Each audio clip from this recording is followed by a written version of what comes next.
بالبصره نقول لهم لا تروحون للفريق، تعالوا اي بالضبط.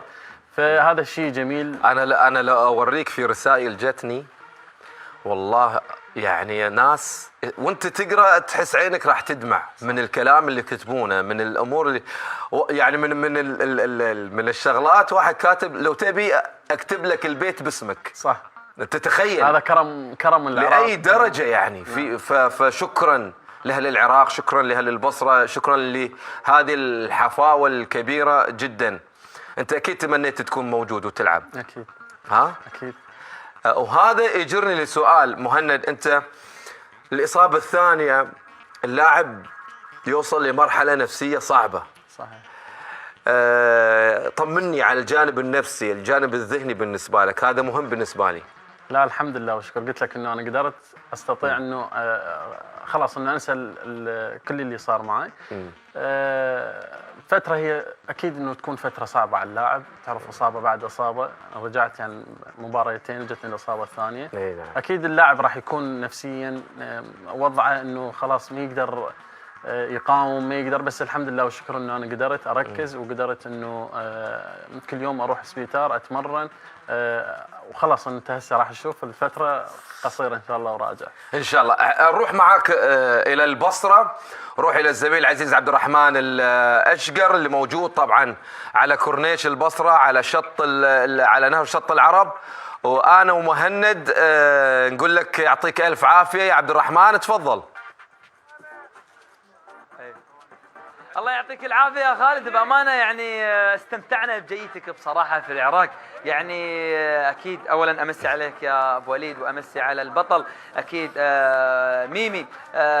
لا تحاتي يا ميمي، راح ننقل لك الصورة الجميلة اللي تعودت أنك تشوفها وتسمعها من أهلك وحبايبك أهل بغداد والبصرة وكل مناطق العراق هنا من شاطئ البصرة. بأمانة يا أبو وليد أجواء جميلة معانا، هذه الكوكبة العراقية من جميع المحافظات متواجدين أكيد لمؤازرة منتخبهم والاستمتاع في بطولة خليجي 25. أتوقع أن بطولة جميلة بعد 43 سنة. أكيد احنا أصلا متونسين وفرحانين بالضيوف الخلايجة الموجودين بالبصرة ونورة والبصرة، وإن شاء الله المنتخب العراقي حقق باكر نتيجة.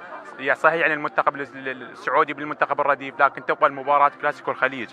في أرضية الميدان كل شيء يختلف. أكيد بس لكن إن شاء الله الجمهور يكون رقم واحد من المباراة والعراق يحقق 3 نقاط. زين، نبي رسالة حلوة منك البطل أبو علي.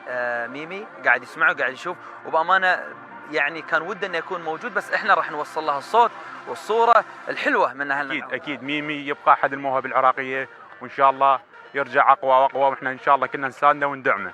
أكيد سمعنا هازيج عن صوتي، قالوا لي صوتك حلو. مو صوتي بس.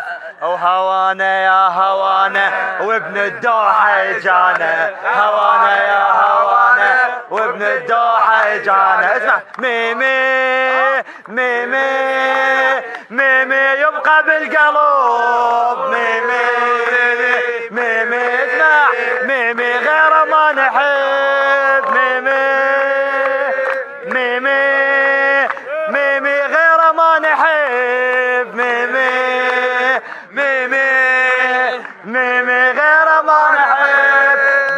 ذبح ميمي، ذبح ميمي، ذبح ميمي. ان شاء الله ميمي ترجع وبقوه، وكل الجمهور العراقي بانتظارك وانت بطل، وان شاء الله ترجع وتاخذ هداف الدوري القطري باذن الله. اعطونا اقوى صفقه حق ميمي اللي قاعد يشوفنا عبر فلورز. اذا بوليد هذه صفقه وهذه رسائل الحلوة من أهلنا العراقيين أكيد إلى البطل والجميل خلقا وأخلاقا. ميمي لا تحاتي، كلنا معاكم إن شاء الله في هذه البطولة كتغطية وكمتعة وأمور كثيرة. إذا مشاهدينا ننتقل إلى أبو وليد، كلمة عندك تفضل يا خالد. شكرا عبد الرحمن، شكرا أيضا للجماهير العراقية الموجودة. يستاهل يحبونك. شكرا. طبعا الجمهور العراقي دائما ما ينتظر من مهند الكثير داخل الملعب. نعم. اكيد انه انا اوعد الجماهير العراقيه ان شاء الله راح ارجع واقوى ان شاء الله من قبل، ونوعدهم بالاهداف ان شاء الله. ان شاء الله يا رب. كيف شفت قلنا شفت الافتتاح، لكن كيف شفت اصدقائك ربعك اللاعبين؟ اكيد يعني خاصه المباريات على ارض العراق يكون دافع معنوي كثير يعني خاصة للاعبين من الجمهور. وشفت المباراة الأولى يعني قدموا مستوى جيد، لكن ما حالفهم الحظ. أعتقد ضيعوا في أكثر من كرة الفرص. صحيح.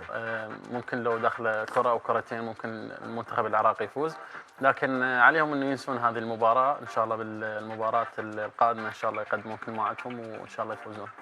شفنا ما شاء الله السيد والمدرب الاسباني الجديد اللي قاعد في لمحات موجوده من كاس اسيا، يعني المدرب الجديد بالنسبه للمنتخب.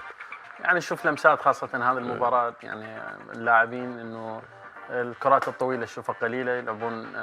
يعني شوف اكو خطط يعني جديدة خاصة مع المدرب. نتمنى ان شاء الله كل التوفيق للمنتخب. لحين ما صار بينك وبين اي اتصال مع المدرب؟ اي لا في اتصال. في اتصال ها؟ في اتصال يسأل. حلو علي. سأل. ايه جميل طمنتنا. ايه طمنتنا. حلو.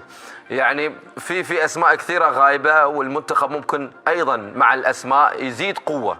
نعم. بالاسماء الموجوده، والاسماء طبعا في المحترفين اللي في الخارج، في المحترفين الموجودين في الخليج ايضا، والمصابين مثلك مثل بشار وغيره من الاسماء. نعم.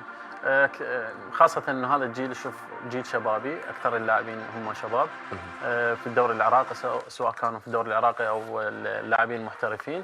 اكيد يعني بعد ما يشوف انه المدرب يشوف التشكيل يشوف اللاعبين، اكيد هو انه عنده نظرة عن كل اللاعبين الموجودين المحترفين اللي برا.